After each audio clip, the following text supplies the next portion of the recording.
Move on to our third round of questions. Ms. Leslie, Mr. Leslie, you have 5 minutes. Thank you, Mr. Chair. I'm going to pick on somebody different because Mr. Mackay has taken a lot. Maybe I'll look to BMO. Just to make this simple for any Canadians watching, when a bank is lending money to a project, to a company, they are, of course, considering risks, but they are basically want to make sure that they're going to get the loan repaid. Is that a simplistic way of saying how this money flows? It's an important consideration, yes. In your view, should Canadian energy projects be held to a different standard than that? I don't think energy projects should be held to a different standard. We look at any project, whether it's energy or otherwise, through the lens of risk and return, to your point just a moment ago, Mr. Leslie. So, after any of these banks are funding a project that has been approved by the federal government, and we've talked about predictability. Well, when Cabinet decides that a pipeline that's been approved through the robust regulatory process this country has, that's not exactly predictable. So I think the government needs to look itself in the mirror when it talks about predictability. But at the end of the day, you are lending money to provide capital for a project that has been through a robust regulatory process. Is it seem unreasonable to have the government deciding to impose additional red tape on you when you are simply funding a project that the government itself approved? Well, I should point out that the role of the banks in the ecosystem, whether it's on the transition or any other sector, is to decide whether or not we're going to finance a project or finance a company, and we assess each of them on their own merits, rather than follow a prescription that's been given to us. We have to, at the same time, of course, stay within all of the guidelines of our regulatory and legal requirements. But in the end, you know, if I use the transition as an example, we look to serve our clients on their decarbonization journey. We don't dictate their business practices, and we make decisions as we go through with each of them in terms of the projects that we choose to finance and those that we might not. Thank you. I'm going to switch over to Scotia because I think they've been left out too. There was discussion regarding reconciliation, which is obviously important to everyone around this table, and I appreciate your land acknowledgements.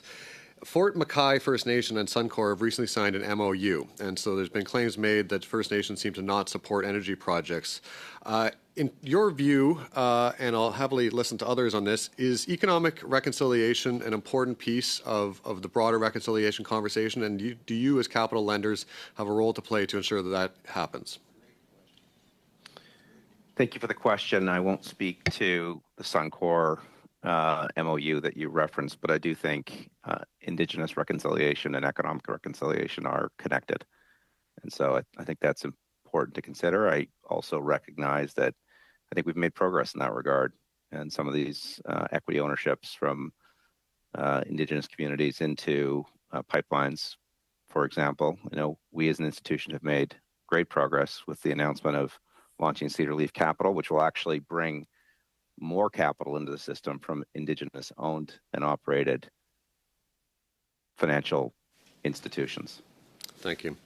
Now, multiple pension plans hold investments in all of your banks, as well as in Canadian oil and gas companies and in other natural resource companies. And obviously, I think we would all agree that we need our pension plans not only to be solvent, but to be maximizing the rate of return. Broadly speaking, do you have concerns when government is imposing policies on those pension funds and on our banking institutions that ultimately may reduce the return, and thus far have a track record of doing so, and take away from the legal fiduciary duty of the institutions, of the businesses, to get a return on investment?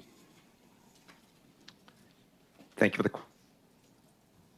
question, Mr. Chair. I think the key here is the energy transition is a business opportunity as well as the right thing. And if we as institutions, pension funds, government, banks can make it attractive both from a scale perspective and a returns perspective for capital to flow into the energy transition, it will be attractive for the pension funds. It will be attractive for other stakeholders to participate in. Maybe I'll switch to TD. We talked about emissions-free energy, which is important. I'm a big believer in nuclear and really see a lot of potential in small nuclear modular reactors. What role does nuclear fit into your capital investments and lending in terms of our future transition? Very, very quickly, please, Mr. Masrani. Yeah, the transition, the orderly transition we are talking about, we need to keep an open mind as to what makes sense to be included in that.